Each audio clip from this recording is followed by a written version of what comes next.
On this week's episode of Devil's Trap Podcast, we've got chicken wings and Grace Kinks. Let's do this. Welcome to this week's episode of Devil's Trap Podcast. I'm Diana. I'm Liz. And we're going to talk about Season 13, Episode 13, Devil's Bargain. 1313. Mm-hmm. And Devil's Bargain isn't, it's kind of a phrase, right? Would you say it's an idiom? I think so. Yeah. Okay. But there's nothing there's no certain anything it's referencing that I can think of. Yeah, I don't think so. It didn't say anything in the wiki that I saw unless I missed it. So anyways, what have you been up to? I've been busy. I went to the Red Bull Jukebox in Dallas, which was a country show put on by Red Bull. Anyways, it was kind of fun. It was a very fun night, and I know some great people that were involved in putting it on. And I like Red Bull Zero a lot. And they're not a sponsor. Feel free, but no, it's fine. They're not. No, I actually do. I really like Red Bull Zero, but I don't drink a lot of Red Bull vodkas. And I did that night. And then when I went to bed, I felt like my insides were made of static because I was drinking Red Bull at night. And I apparently shouldn't do that. Yeah. You probably, I know you enjoy them, but you probably shouldn't be drinking them at all. Well, that Zero is made with monk fruit. It's like healthy, basically. Sure. I don't drink them all the time. It's like a fruit. It's like you're drinking fruit juice. Exactly. Just exactly like fruit juice. That will explode your heart. But yeah, so no, it was fun. And this really great artist, Sammy Arriaga, played, and it was really fun. And then, and I got to see another artist, Angel White, I like. And then they hosted a little, say little because the venue's tiny, ska prom in the Bishop Arts, and that was fun. And we went and saw our friends Boss Riot play along with San Antonio band, the Skajeks, and they were really fun. That was cool to go little neighborhood cute bar and have and see some friends play music. And then had a chill weekend after that. Cool. But yeah, that was so I got out twice. What the fuck? I know, I'm catching back up, Liz. You were giving me shit last week when I said I hadn't been to anything. So yeah, there we go. Back at it. Nice. What have you been up to?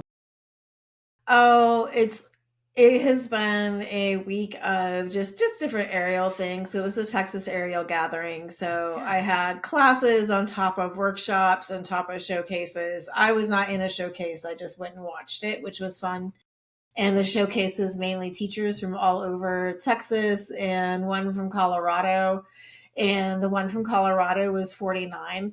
And they did this thing while we are waiting.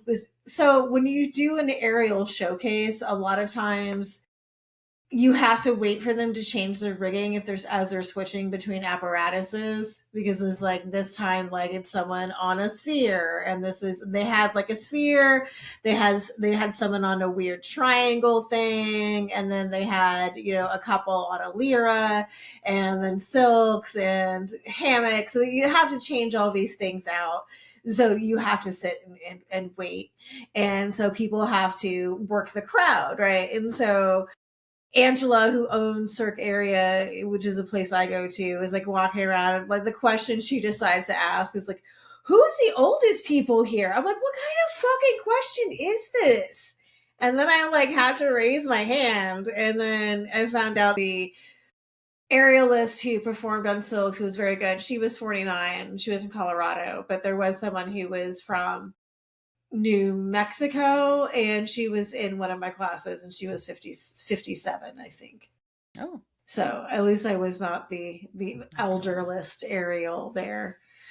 So that was, but it was still just can you think of a different question to ask next time? Maybe not. Maybe just go with the youngest one and go with the farthest distance. Let's not make us feel.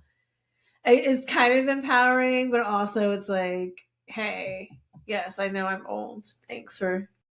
She was trying to give you a rah-rah and didn't realize the no of that. Yeah. So I also learned, so I took one of my classes was called Lyra-esque. And so it was a cross between Lyra, which is aerial hoop if you don't know, and burlesque, which is shaking your titties. Yes. And so we were learning isolations, which included like these ones for your butt. And I learned that I cannot easily shake my butt cheeks in like as single butt cheeks. So like, left butt Independently. cheek, right, yeah, independently. So like left butt cheek, right butt cheek, left butt cheek, right butt cheek. So I was in a room with people that I purposely paid to be in this room to sit there and try and figure out how to make my butt cheek independent, work independently of the other one. So people could stand there and look at my butt. It's like the butt version of what Terry Crews does with his pecs. It's exactly like that. And we were doing that too because it was obviously like, how you make the boobs shake and how you make the tassels twirl, Yeah. which is, it's not what you really think it is. I mean, unless it's a lot of it's kind of been stolen from belly dancing, I think. But the body isolations, like it's not as intuitive. It's not as like, oh, that's what you mean. I'm not just like flopping the titties around. It's Not like, oh, just swinging them. you're not just swinging them in the air, like a cat on a rope, So I like how many times am I going to learn, and then having to get up and perform in front of this group of people who I will hopefully never see again. Like, here, learn how to shake your titties, and then get into this hoop and shake your things and your butt, and we just really like by shaking like your heel or shaking, like your ribs, breathing weird. There are all those things that's what all the shaking and stuff looks like. But then having to figure out how to do it in the air while you're spinning in a circle. That adds a layer of complexity. That yeah, and like sometimes balancing yourself and like trying. It was like, oh yeah, there's some other things to this, but it was still a fun class and a good time. So It's fun. That is fun. yeah. Oh, So there isn't anything going on in the land of our SPN family so much. Let's see. I was going to say it has been confirmed that Jensen Ackles will be on Tracker yeah. season 4. Yeah. So that is one thing that came out that I forgot to mention last week, but beyond that, there isn't much on the news front for them. All right, let's talk about Devil's Bargain. So, season 13, episode 13. I like 1313. It's cool. It first aired February 8th, 2018, and was directed by Eduardo Sanchez, who we have to thank for The Chitters and season 12's Rock Never Dies, which was, yeah. And it was written by the partner pair, Eugenie Ross Lemming and Brad Buckner. And they've written so many things, but this season they did The Rising Sun, which was episode 2, and War of the Worlds, which was episode 7. And with our recap, it starts off with Lucifer yapping about Michael being a monster. Apocalypse Kevin Tran made a spell with the rift that Lucifer jumped through. Asmodeus did not get the shape-shifting thing from Lucifer.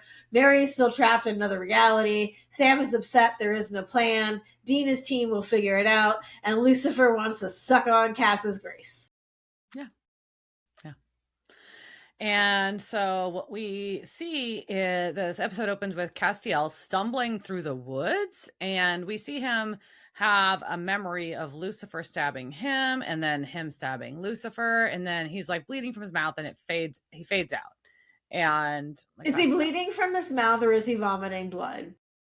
Well, there's blood on his face. I don't know. Okay, I've had vomiting blood, but he could have just have like a busted lip, But so then he passes out, and then these two kids come up, and one of them is just poking Cass with a stick because he thinks he's dead.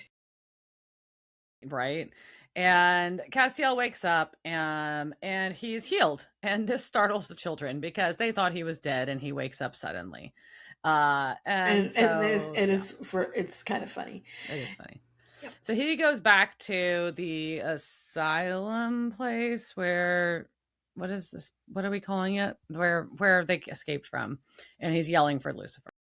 Yeah, so and that's also pretty funny because he's just like Yeah. Lucifer, and like you Outside might of this as well be building. like shaking his fist, and it looks totally sane. Mhm. So we're going from there to Monroe City, Missouri, and someone is skating down a sidewalk and just knocking Terribly people around, and I don't really understand bad. this. And she's rollerblading, I'd like to point out, Okay, down it's she's blades, not ska. rollerblading. Yeah. Not well. And we get kind of like our rom-com fairy tale music, and we see a guy carrying a very large cake, which for the record, that'd be very expensive. It's a multi-tier cake. That's Mm-hmm. clearly a wedding cake. And he throws it to catch her from falling. What? He chose her over this cake, and then They he make drops googly it. eyes. Yeah, and she says, "I think I just fell for you." And he responds with, "I'll catch you anytime you fall." Ah, Oh. what the what? Ew, what is happening? And somebody is watching them smiling. And he's got a really good pink trench coat on that I kind of like. And we see him smiling. And then Lucifer confronts this man because this is not just a man, this is Cupid, an angel. Hey, Cupid. Yeah. Yeah. So a Cupid, yes. So he puts angel blade to the Cupid's neck and he's like, I'm gonna take your grace. And so he cuts his neck and sucks out his grace. And Cupid looks really tired. And he's like, and Lucifer's like, where do I find more angels for seconds? Because it's gross. And like the Cupid's like, he's like, I don't know. There's not very many of us left. I don't know what to tell you. And cries and begs. And Lucifer's like, by the way, you're a human, so be careful. Accidents happen. And then punches through his torso. So necessary. Rude. Why do that? What's up? What? Okay. So he's killed the poor Cupid. Yeah. There's no reason, but he did. No.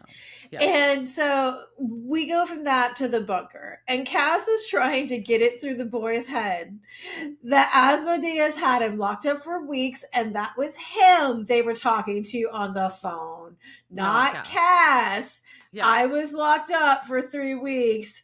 You didn't come look for me.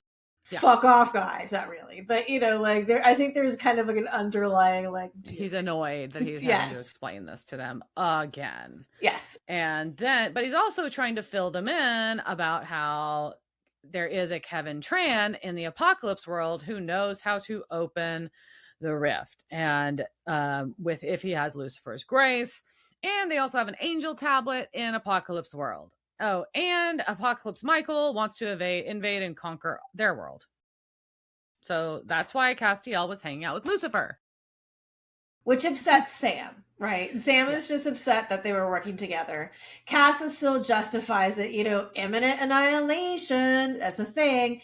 And he knew Lucifer was lying, but Asmodeus showed up anyways, and then they escaped. And of course, Lucifer tried to kill him. And all he knows about Mary is that she is alive. Yeah. So we cut back to Lucifer, who's looking for angels, or as he refers to them, flappers. But all he sees is humans. But then he sees a young man panhandling. I don't know what term we want to use here. A guy panhandling, yeah. He's panhandling, and you know, and after he's learning that Lucifer with less grace is experiencing fun things like being cold and hungry. And he finds all these human emotions gross. And he really also really is like eyeing this puffer jacket, and he's like, I don't have any money, you know. And so this guy panhandling seems like it's something that really catches his interest. So we cut back to Asmodeus, and he's pissed, and he's talking to Catch about how Lucifer has escaped. But Asmodeus wasn't there because he was on an important errand. But Catch is like, okay, well, maybe your whole plan on keeping Lucifer as a prisoner was kind of a dumb plan. And he's like, well, now that's fine, because now I don't want to keep him as a prisoner. I want you to find him and kill him, Catch. That's your new job. He's weak, so just take an angel blade to him. Do it before he gets his strength back. Either And he he gets his said, strength back. yeah, and it should be easy enough if you catch him, right? So maybe, we don't know. And we get back to Lucifer, and Lucifer has decided that he is going to try panhandling, but the way that he does it is just by going, money. Money, please. That's all I can think of from. I know. From Parks and Parks and Rec. Rec. Yeah, Yes, that's all I think money of. Money, please. But his vibe is not working. And the other guy, who I'm just gonna tell, his name is fucking Tim. Like that's just like the name he gets in the transcript. It's just, Yes. I just was calling him that guy, and then I was like, I finally looked it up, and I'm like, his name is Tim. Yes. So Tim tells him that it's vibe that is throwing people off, and Lucifer thinks that being human sucks. Mm-hmm. And Tim's like, yeah, but what's the alternative? Which is just funny to say to Lucifer. But, and so he starts packing up, and we see him, and we see that now when he stands, we see he has crutches, and he's like, basically says he'll feed Lucifer at this point because, you can tell Lucifer's hungry and failed at panhandling, but Lucifer's really annoyed when they walk past the restaurant entrance and go straight to the dumpster. Oh, yeah, because all that money that he made is going for his leg fund. And he's not wasting his money on doctors, though. It's for Sister Joe. Mm-hmm. And Lucifer feels the need to tell him that all faith healers are fake. But Tim swears that he's seen it for real. So there's boils, blindness, and birth defects, which I thought was some nice alliteration. It is. It is. But he's seen, she touches them, they glow, and then they're cured. And once again, Lucifer is intrigued. Yes. He's intrigued a lot this episode. He is. He's learning a lot this episode, I guess. I don't know. So we see back in the bunker, Dean has something wrapped up in a cloth that he brings to Castiel, and he's talking about this is their long shot. And he's like, look, I'm sorry for not realizing that was Asmodeus and not you, Cass, that we talked to for the last several weeks. My bad. And, at this point, I think if I were them, I would start establishing code words. That's a good idea. I mean, because this is going on, and it is just going to lead to more shenanigans. No more coming. Because not as we see this episode, but it should be a thing going. Hey, we done fucked up. We need to have a solution to this so this doesn't happen to us again. But they just go past that. And so Cass is just like, look, all that matters is getting Mary and Jack out of Apocalypse Land. Mm-hmm, because he promised Kelly that he would take care of her son. So we then have the entrance of Donatello. And so Sam comes in too. And they have decided they have a plan because Lucifer is weak. Because they think he's still weak. They're going to nab Lucifer. The angel cuffs should work, maybe. And then they'll use his grace to reopen the rift so they can get to Jack and Mary. And then they will get out and they will slam the door before Michael gets through. Easy peasy. Sure. And Sam reveals that cloth, what was hiding, was a demon tablet. And Donatello just looks at it. Mm-hmm. And they think that since it's word of God, just like the angel tablet was, maybe it has a spell on it. And Donatello is freaked out by the glyphs on the tablet, and he needs chicken wings because he needs brain fuel. And he tells him that his analysis on the half-lives of the 33 arsenic isotopes took about 25 buckets. Is that like a good? It's like buckets of chicken. Is that a measurement component for calculation processing? It is how many buckets it takes to process it. I appreciate that. And then Angel Radio kicks off like real loud, and Castiel's like grabbing his head because they have. This seems painful. Like, can y'all like? Should Angel Radio always be painful? Like, do you need to find another station? Because I guess I get it with Jack and maybe like him not knowing how to tune it, but like, why is it like lately it seems just like So it seems uncomfortable, which is odd. But basically, there's a vessel that has been found mutilated, and Donatello is like, "Who's killing angels?" So, and we go to Elgin Hall. Mm-hmm. Where a woman in a walker hands another woman $300 for the fallen, cash only, it seems. Mm-hmm.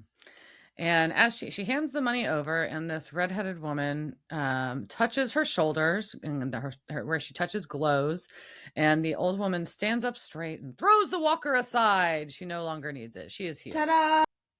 Mhm.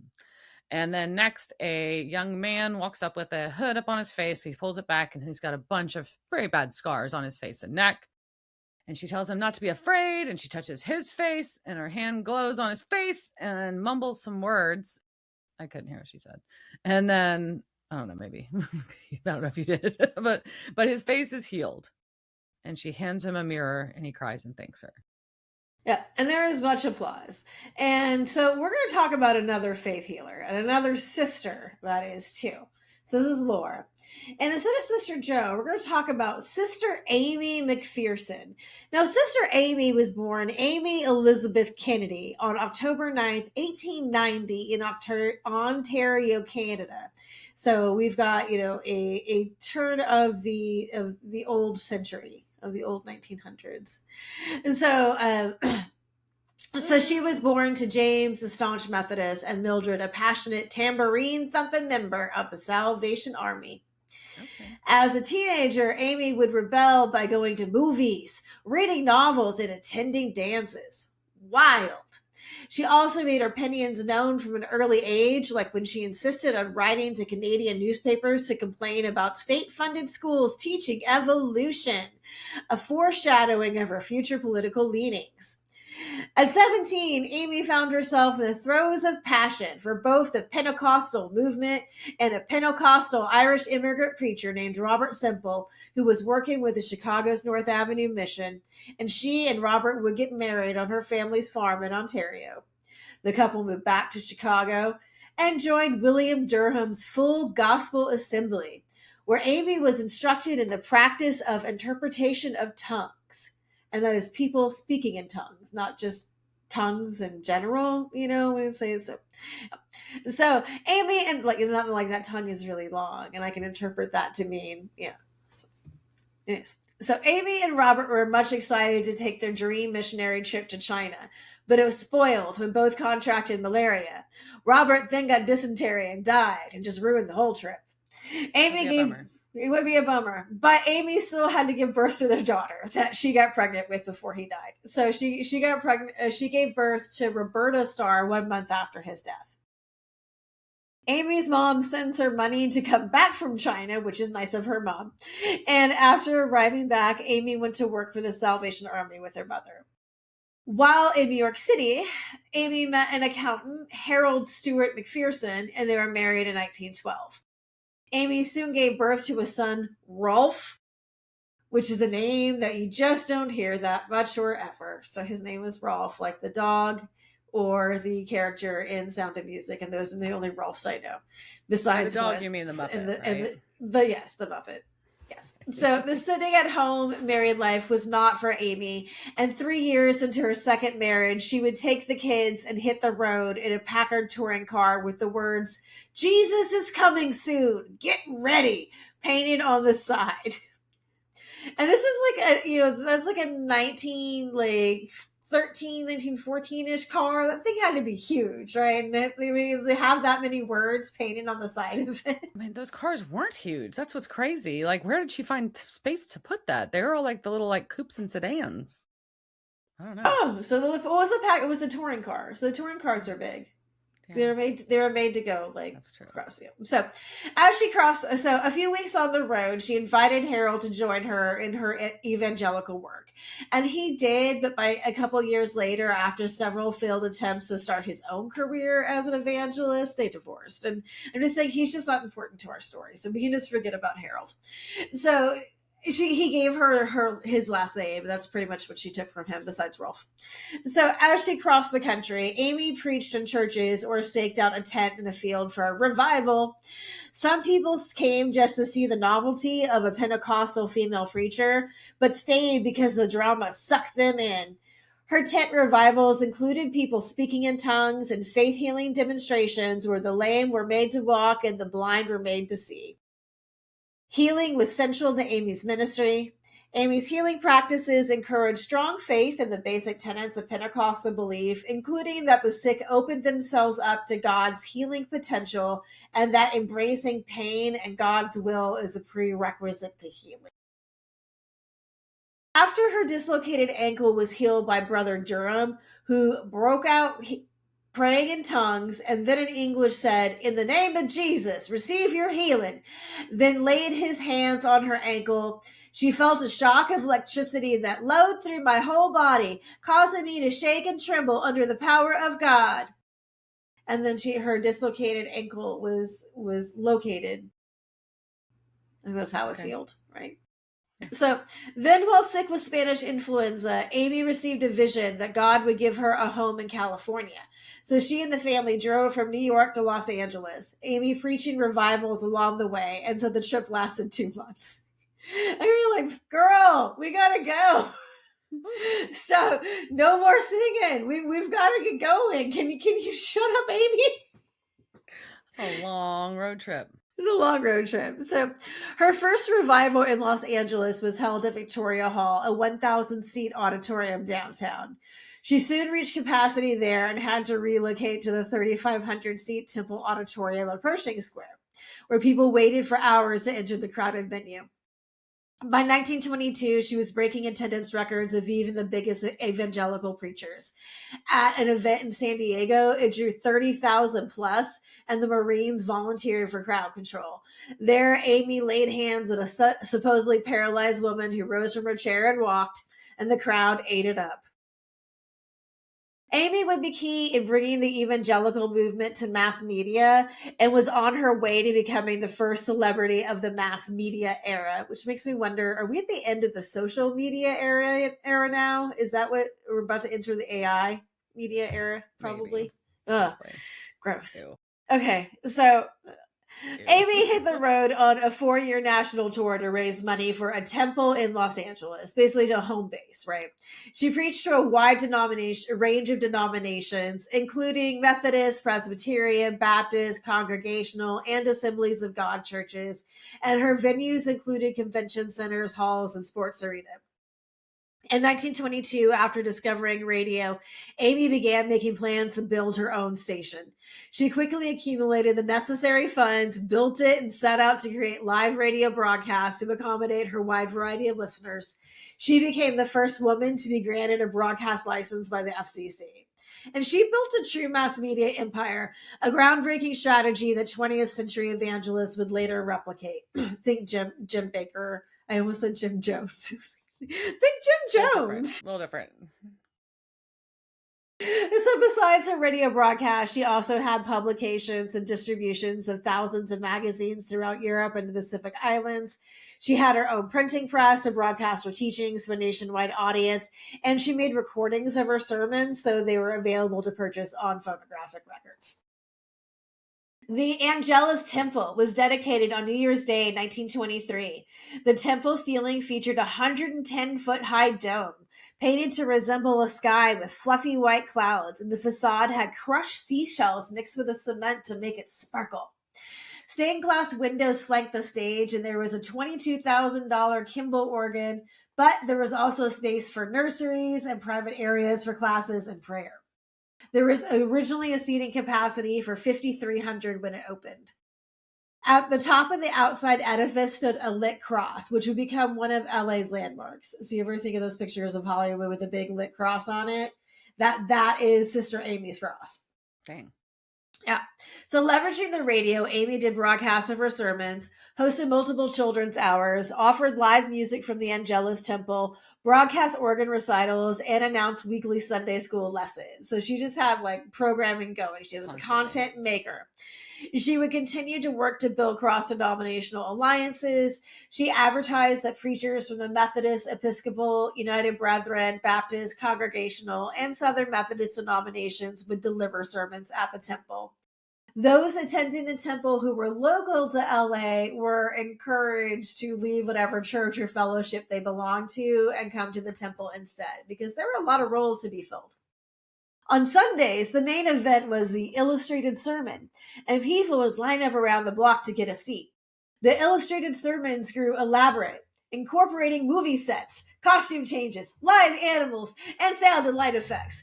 In a sermon entitled Arrested for Speeding, Amy drove onto the Angelus Temple stage on a motorcycle and completed the act fully costumed in a police officer uniform. Whoa. In a retelling of a parable about Jesus searching for his lost flock, Amy had a fully grown sheep brought on stage. She originally intended to use a small lamb, but the Hollywood movie supplier mistakenly brought the full-grown version. Oops. It was simply the best show in town, said the Temple's archivist Steve Zeleny to the BBC. She would call the construction crew and say, I need you to build me a 20-foot Trojan horse that's hollow on the inside. Or, I need you to build me a huge ship. The bow needs to stick out 20 feet. It needs to have guns on it with smoke coming out. And these massive sets would often be built in a week. And Charlie Chaplin was one of her advisors and weird friends. Yeah. So she built a house above Lake Elsinore, which is 90 minutes outside of LA. That house was inspired by her travels in the Middle East and had a white crenellated roof and a mosaic encrusted dome. So even her house had a dome on it. The inside was Art Deco rooms with beautiful murals and tiled walls. It's freaking gorgeous. And it included, though, a tunnel from the garage into the house so that Amy could avoid reporters. She was just getting that famous, right? During the 1925 Scopes trial, Amy sent supportive messages to the anti-evolutionist William Jennings Bryan, saying 10,000 members of Angelus Temple with her millions of radio church memberships send grateful appreciation of your lion-hearted championship of the Bible against evolution and throw our hats in the ring for you. It also detailed there will be an all-night prayer service, and on the following Sunday afternoon, she planned to lead a massive church meeting followed by a Bible parade through Los Angeles, which sounds like a raucous good time. It's the Bible parade. Everyone loves that. So the rally, she promised, would culminate with a trial and portray the hanging and burial of monkey teachers. No, Sister Amy, Whoa. no. So Amy, though, did become a household name across America. She continued to politic. According to the historian Matthew Sutton, quoted by PBS, Amy worked to get a proposition on the upcoming California ballot requiring that a Bible be placed in every single public school classroom in the state. And she worked for a second anti-evolutionary law identical to the one that John Scopes had violated in Tennessee. So while she's working to get all this stuff passed in the middle of this campaign, this is May 18th, 1926, Amy missed her scheduled sermon. Soon, it would become news to all that Amy was missing and maybe even had drowned. This time quoted by the BBC, Sutton said, a local newspaper even speculated there had been a sea monster sighted off Venice Beach. They thought maybe the sea monster had swallowed Amy whole. That's quite a speculation. That is quite a Venice Beach sea monster. It was an itsy bitsy. What was it? Whatever that monster was. So many thought it was a publicity stunt. And a month goes by. And the miracles were answered when Amy appeared in Agua Prieta, Sonora, a Mexican town just south of Douglas, Arizona. She claimed to have been kidnapped by two men and a woman after falling for a ruse about a sick child in a car. While held captive, she said she was drugged and told that they were going to ransom her for $500,000, but she escaped by sawing through the ropes and crossing 20 miles in the desert. She returned to a crowd of 50,000 people at the train station who were also treated to a parade, and airplanes had dropped roses from the sky. It's kind of rad. It is kind of rad. So, however, things would not stay rosy. See what I did there?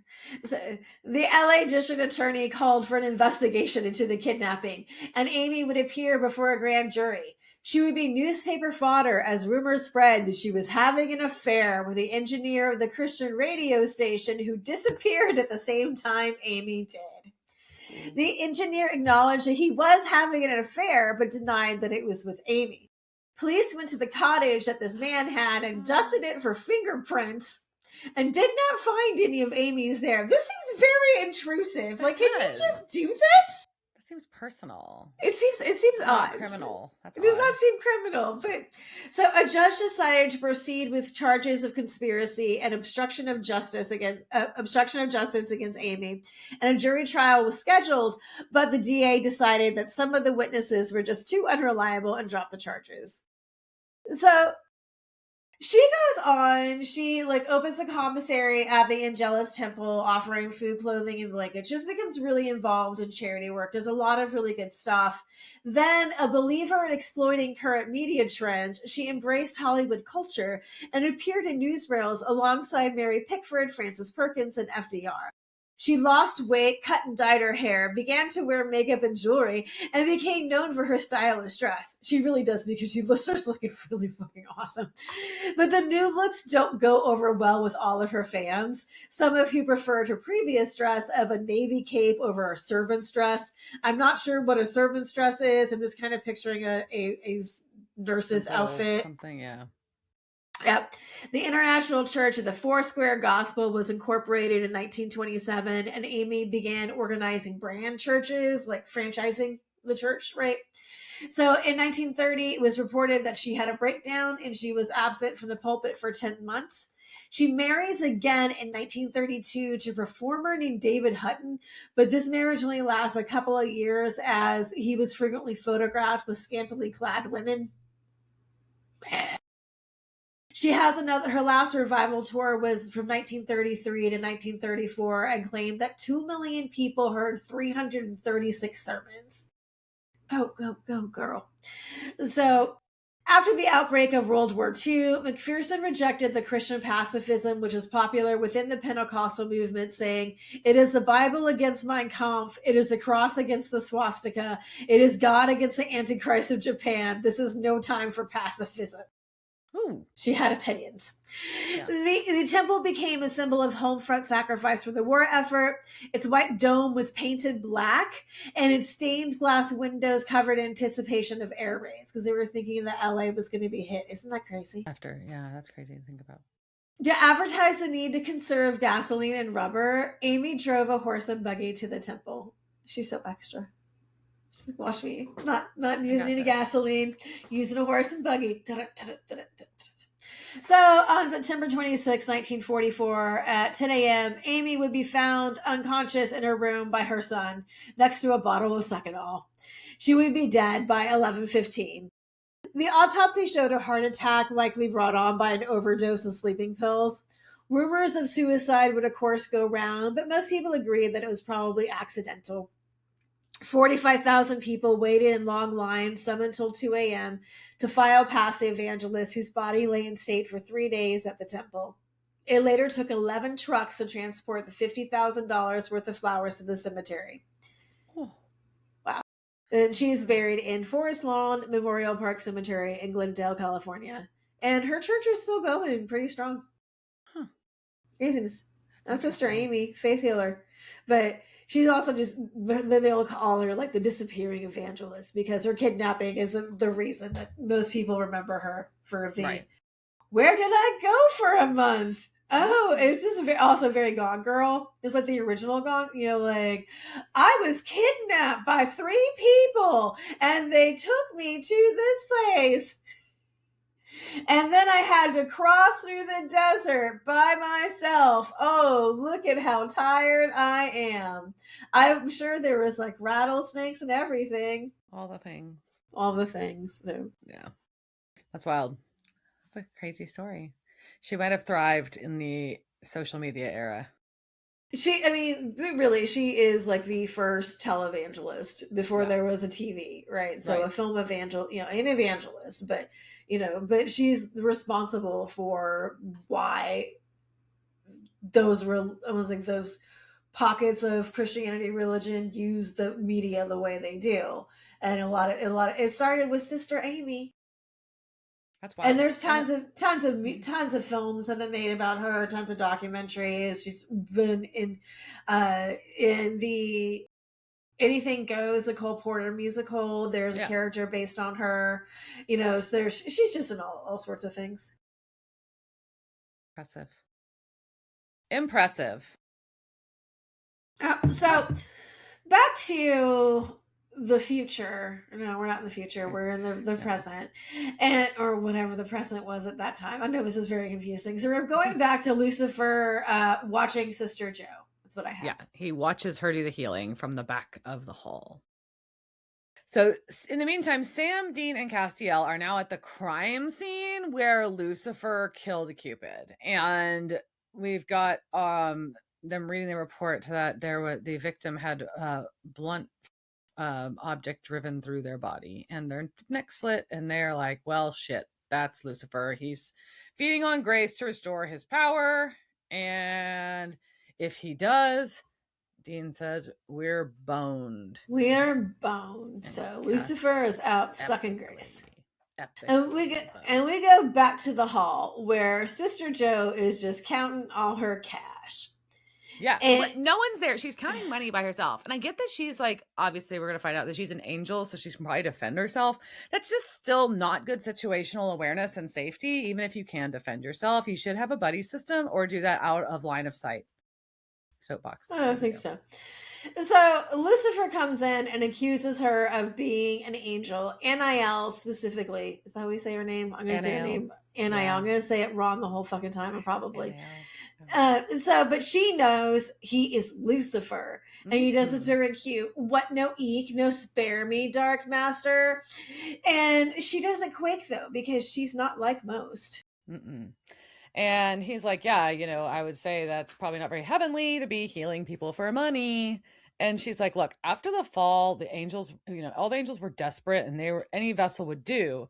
But I'm smarter than them. I listened and I heard this woman praying for her dying husband. So I traded his life for her vessel, and she was grateful. So I don't know. And cash rules everything around me. $dollar bills, yo. Yeah, and so I'm an excellent businesswoman. She's an excellent businesswoman because she realized that humans will pay anything for their lives, right? So, and Lucifer whips out his blade and he starts in about how he's going to suck her grace. And then she just points out that this isn't cost efficient, right? You can't kill angels, but you can keep one premium angel on tap and you can get a little bit now, a little bit later. And then the angel would have some time to recharge. And she would rather do that than being sucked dry. Yeah, because she's a businesswoman. So Sam has located Tim, the panhandler guy that we met earlier, and flashed this FBI badge and wants to know if he's seen Lucifer. And he's like, yeah, we had a lovely chat about Sister Joe, the faith healer. Who's going to fix up his leg as soon as he gets enough money. So we cut to Elgin Hall where Lucifer is sucking on Anael's. Can we just call her Joe? Let's call her Joe. Let's call Sister Joe's neck. And he leaves some, and then she heals it, and he's like, oh, this is more fun than last time. And she's like, yeah, I heard about it on Angel Radio. It's just this gets gross. That's what I'm sorry. Yeah, it gets even grosser later. So, but she figures out, so the angel that he killed last time, the Cupid was all over Angel Radio, right? And he's like, oh, I've got star power, I can't fight it. And then she asks, she's like, wait, who knew you were going to be there? Because this is really kind of loud and out there. What's happening? And night has fallen, and the boys and Cass pull up, and inside is Ketch. Yeah, but no Lucifer, no Sister Joe, just Ketch waiting for them. And everybody's annoyed, and he's like, look, last time I saved your lives and you shot me, so maybe we should be even now. And they're like, not really. But everybody knows that Lucifer's back, and that was going to come to this hall. But now Ketch's job is to kill him. But he won't tell them that he's working for Asmodeus at this point. He's just like, oh, can't I just do it because killing Lucifer's a good thing to do? And they're like, no. But Ketch wants to team up. Huzzah, as he says. Yeah, and they can share intel, cover more ground, and Cass just boops him, and they put him in trunk. Hi, trunk, and and Dean calls him dick bag. He does, and so Dean suggests they take him back to the bunker, shoot him, and burn his ashes, and they're all on board with this plan. However, while this is happening, Sam has found video of Sister Joe, who Cass recognizes as Aniel, which also looks like anal, like when it's It spelled does. The out. I'm spelling just is saying, it yes. just It's looks that's like why I that. was It's like not a Sister good Joe. name. No. Yeah, Sister Joe is much better. But then they're just like, if Lucifer killed her, where is her body? Mm-hmm. So they start driving, and while they're driving, Sam gets an alert on his phone. This one's a stretch. Apparently, he set it up to get an alert if Sister Joe used her credit card. I mean, if he could, he set up, if he basically set up so the credit card thought that the phone was hers. You know what I mean? But Like was it even doing that, Jen? I just got a, I don't know. It's just like, I just got an alert on my phone that my credit card was just used, but this is also 2026. So I'm not sure that that could quite happen then. Yeah, that would be, they would have shot this in 2017. I don't know if they were doing that yet, but either way. So now we get a montage of really cool lit signs and neon in the rain. I don't really see a main purpose to this, but it is cool. Yeah, but then we get some weird grace kink that happens. Yeah, I don't like this scene. I don't like this scene either. So we just fast Okay, forward through the weird grace kink to the pillow talk. So they're having pillow talk, and Sister Joe is just amazed that she has lost enough grace that she's starting to feel like a human being, right? And she's starting to feel emotion, sensation, things that humans feel. Like she's probably like is she holding in farts from the man next to her in the bed? Is that like what part? Like is she loves being a human being? Would she love to experience a fart, or would she love to experience the embarrassment of having to hold a fart in next to the person that you just like shared grace with? Which is what. Yeah. These are the important questions. So Lucifer, though, is just like being a human is gross. That's gross, and I don't understand how they keep going. Yes. Like any of this. But she's like, no, I see their pain, but I also see hope and love. Angels, don't really have any imagination, but humans can be anything. And she is envious of that because upstairs, her job was to just push a button. That was her job. Push a button. No one cared what she thought about how things were run. Push the button. Which I can understand, like not wanting to do that anymore, ever. So yeah, and so the losing of her wings liberated her. And Lucifer, though, is like, I always just wanted to, fit in and please my father, but now I'm going to be a father and I'm going to screw it up like he did. I'm like, really? You're going to be a father to Jack? Sure, that's going to happen. And he's like, you know what? I'm going to monologue some more. And he's like, the more grace I suck, the less I'll feel. And the more that you'll get the Prince of Darkness, King of Lies, and the fun will start. Yeah. Yeah. So we have a brief scene where a demon reports to Asmodeus that they have found the prophet, which is probably not great. So cut to Donatello leaving a chicken place with his bucket of chicken, which is also annoying because why didn't Sam and Dean just stock him up with chicken before they left? They should have. They know how many buckets he was going to go through. He was very clear. But also, I mean, are you going to get wing sauce all over the demon tablet? I don't know. They didn't look that saucy. They look just more like fried chicken. They look kind of dry. Yeah. Maybe they were a dry rub as opposed to a sauce. Anyways, so Castiel's waiting for him, or is it? And Donatello has a very awkward conversation because he's always awkward. So it is what it is. But basically, he's saying that he's making progress, but it's slow because the demon tablet is challenging. And there is definitely a spell there to open the door. It's just got complicated ingredients. And Cass in quotes is like, oh, I'll help you with those ingredients. And Donatello's like, oh, I'm the only one that can read it. I just hope I can do it in time. And Castiel's like, what, before Michael comes? And Donatello's like, no, before anything happens to Jack or Mary. And Castiel looks confused by this, and this is when we suspected, but now we know that this isn't really Castiel because it's Asmodeus. Yeah. And he switches his voice back to that and he boops Donatello. So Donatello forgets the conversation Hmm. and just reminds and wants him to report whatever he finds on the tablet to him. And then he throws away a piece of chicken for no reason. Yeah. Rude. It is rude. And we just hope he gets some wing sauce on his suit.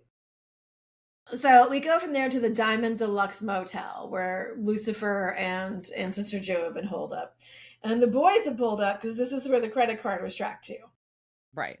And Lucifer's laying in bed reading the Bible, commenting on fact checking. And the room phone rings, and it's Sam pretending to be the front desk saying that there's a problem with Joe's credit card and she needs to come down and run it again. And so, as she's coming down to do that, Castiel intercepts her along with Sam and Dean. And she quickly lets them know that he is in the hotel room and he hasn't hurt her yet, but he threatened her and he wants to drain a Grace. And they ask her if he is still weak. And she says, very, you have to help me. Yep. And Dean's like, you need to help us first. So she goes to the door of the room and asks, Lord Lucifer, can you let me in? I forgot my key.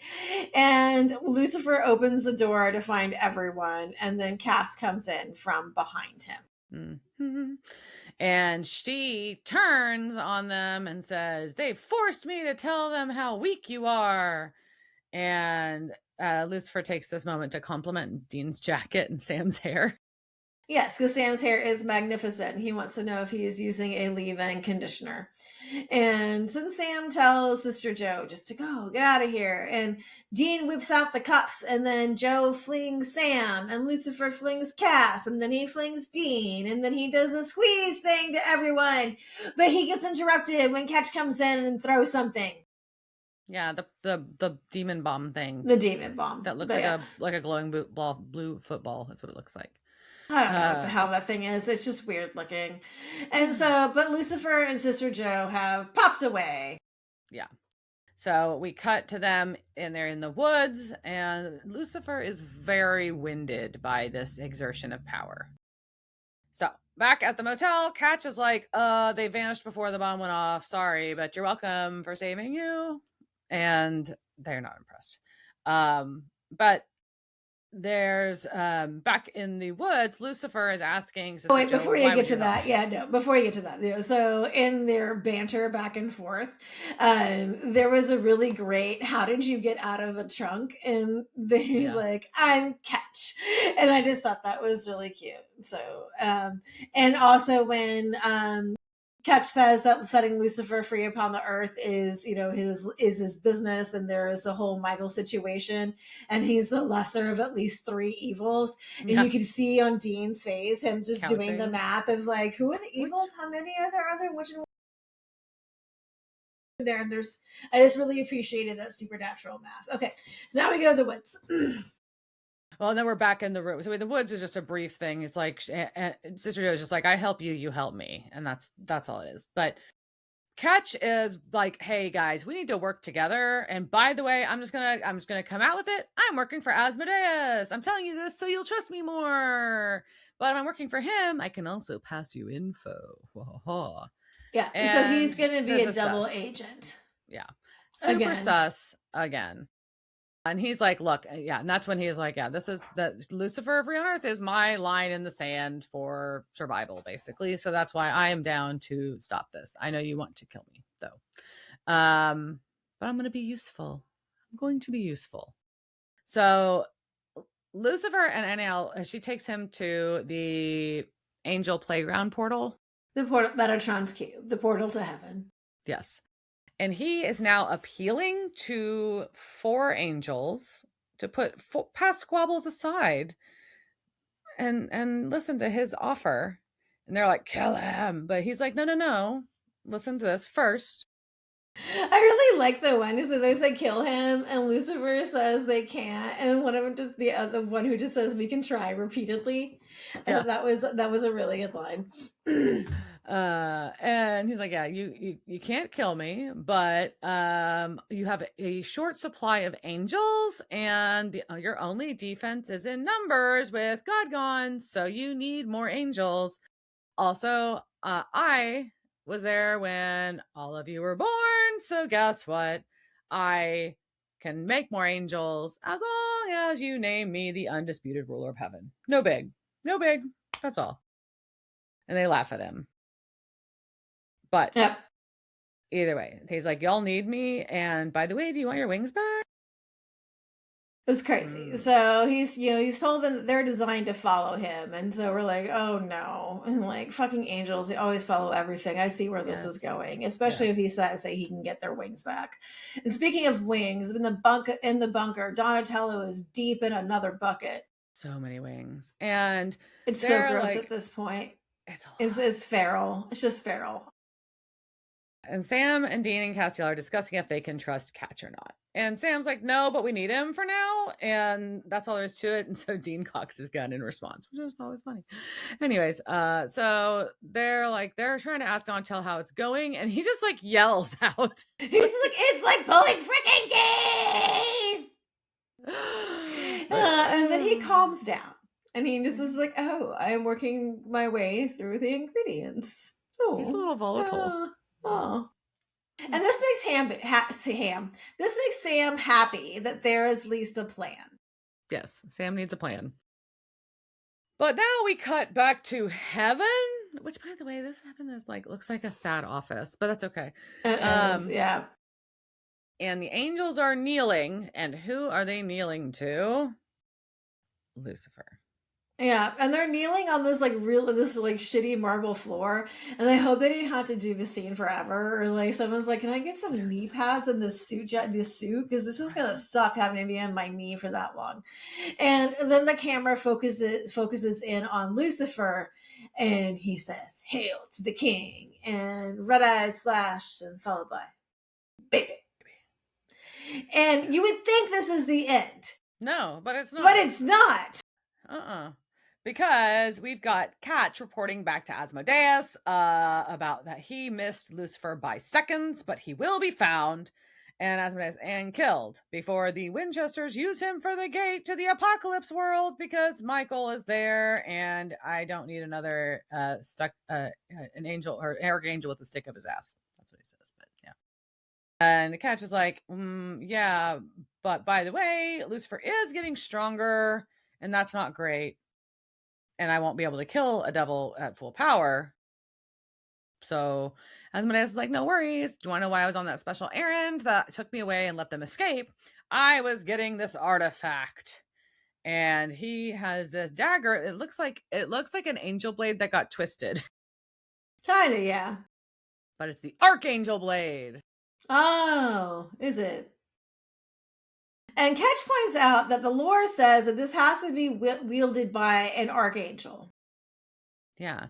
And Asmodeus is like, oh, yeah, about that? We're going to go to the dungeon because you need to meet who I've got sitting in here. Yeah, fucking Gabriel.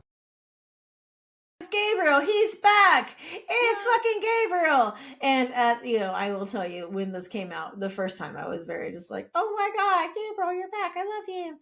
And so Gabriel, as we see him, he has appeared with his mouth sewed shut. Yeah. And that is a reference to the Norse trickster god Loki, who similarly had his mouth sewed shut by the dwarf broker after losing a wager, and Gabriel had assumed the identity of Loki after escaping from heaven. So that is a reference to some mythology according to the wiki. All right, so our cast in this episode, we're going to start with, of course, NAL, or Sister Joe, as we prefer to call her. We prefer that term because yes. The one and only Danielle Ackles. I'm going to say it wrong now. Jesus, I know her name. Just call her Danny. Yeah, Danny Ackles. So this is Jensen's wife. Which is awesome. And we have seen her in episodes of Charmed, CSI, NCIS, and How I Met Your Mother. She was Vanessa in several Harold and Kumar movies, including the Guantanamo Bay, Amsterdam, and Christmas ones. She is also Rachel on One Tree Hill for over 50 episodes of that, and was Olivia in the movie The Backup Plan. And now she is married to Jensen and has a family. And a production company, and other things. and is an influencer, and is Yes. a million bazillion other things. Correct. So And then our Angel Duma with attitude, she is played by Erica Serra. She's been in episodes of 4400, Battlestar Galactica, Warehouse 13, Smallville, iZombie, Lucifer, Deadly Class, Nancy Drew, and more. She was the goth vixen wannabe in Black Blade Trinity, and I just appreciate that. Todd, like that is the next character I would like to play, please. Right. She is a reoccurring character named Jo in the series Eureka, and plays Trini's mom in the Power Rangers movie from 2017. Tim, our panhandler, was played by Neil Webb, who got ripped if you look at his IMDb profile, by the way. He's been in episodes of iZombie, Wynonna Earp, The Magicians, The Flash, Peacemaker, Fire Country, and Tracker. So, yeah, that's the main folks from our cast this week. Yeah. So exciting. This was some big shit happening in this episode. There was, and there was a lot of things that happened, and some of them were gross, and some of them were funny, and so yeah. What did you think? I found it. I don't know. I will tell you, when I watched the episode and I saw the Angels. Well, first of all, I was glad Castiel got back to them, and then Donatello irritated me for being a dum dum, but getting fooled by the fake Castiel, and then the Angels with that just like gave in real quick to Lucifer. I was pissed when I watched that, like, this fucking stupid. And then, like, okay, well, I kind of, like, afterwards, I was like, okay, it's fine. I get it. I get what the story is going. Well, I don't know what's going to happen, but I get where they're going with the storyline, at least. I'm also excited about, but I'm excited about Gabriel. So there was it was a roller coaster of emotions. Yeah, so and then bringing Gabriel back, I think, is a huge thing. But it's just, it's like, how many times can you fucking die, man? But but personal, I was like, personal friends with Richard Speight. I'm not personal friends with Richard Speight, but it would be. There are I do have many pictures with him, so I'm just saying. But yeah, it's always exciting to see him come back. It is not exciting to see that mouth thing. Is very disturbing. I don't like it. The sewed shut mouth. The mouth sewed shut thing. I don't know. Like, whenever I see that effect, it really, really bothers me. I don't know why. Just as an instrument of torture, that idea of the needle going through lips is just something that maybe in some past life I was like, that was the witch torture I got. I can see that happening. Yeah. So anyways, but beyond that, that was, and again, like I said, like it seemed like there was, the episode had already ended, right? So much had already happened, and we already kind of gone through the end of Act 5. We'd had, the thing and come down, the whole Lucifer thing. That seems like, and I almost, It's not. I almost kind of wish they were split into 2 different episodes, like maybe carry this over to start the next episode. I know, but you couldn't, because they wanted to have the surprise, right? But they also wanted to have the Hail to the King part, right? I feel like the Hail to the King thing is something that wasn't. I feel like that's obviously like a reference that's been made before about it's a line that gets quoted, and I feel like it almost took away from it, because you think that's the end, and that's like a Hail to the King, baby. Like, oh, great, okay. And then, and like, it's also, like, you also hear it. Wasn't it an Army of Darkness, too? Yes, it was an Army of Darkness. It was Ash's line. Yeah. And then, but so, like, you feel like that's like a really good ending right there, right? Like, oh, you end on that line and boom, But no, there's more, which is kind of cool, but also, like, I feel like it took away from it a little bit. Yeah, so they were both 2 things, and the first one was really, you could have ended it on that, but I get it, like, that you had to, I don't know, maybe you space this out so this ends another episode. You could have had the Gabriel stuff ended on last episode, probably. I think you could have made it work, as what I would have done. I would have ended the last episode. Oh, that was the Rowena one, but I would have figured out a way to make that work. Yeah. It was a big 1-2 punch to end with. Yeah. But, I don't know. Interesting. And we're like, what, just barely past the halfway point for the season. So that's crazy. Yeah, so it's 13-13. Yeah. Oh, it just seems So like a 10, big like 1-2 punch. 10 more It's, episodes. it just Yeah. seems like a big 1-2, like big info drops pretty early in the season, arguably. I know it's not, I know we're at the halfway, but that seems a little early. It's interesting. We got a lot to wrap up though in 10 episodes, so here we go. Yeah. And yeah, I just really don't like the gray suckage. No, it's very uncomfortable. I don't know why it's so uncomfortable. I mean, it's like I don't get that. I'm not that uncomfortable at a vampire No, suckage. me either. That's why I thought it was weird. That's what I was trying to say. It's like a vampire, but sometimes they made it ickier. It's worse. I don't know why. It bothers me. I'm not a prude, and it bothers me. That's a lot for that to bother you. Yeah. Stop sucking on your grace, man. It's gross. Well, I think it's like they react about it that makes it icky. And then like getting kind of orgasmy about it, but then like I don't know. I don't like it. No, it makes me uncomfortable. Yeah. All right. I think that makes me uncomfortable is a good note to end this on. All right. Cheers, Dirt. Cheers, bitch.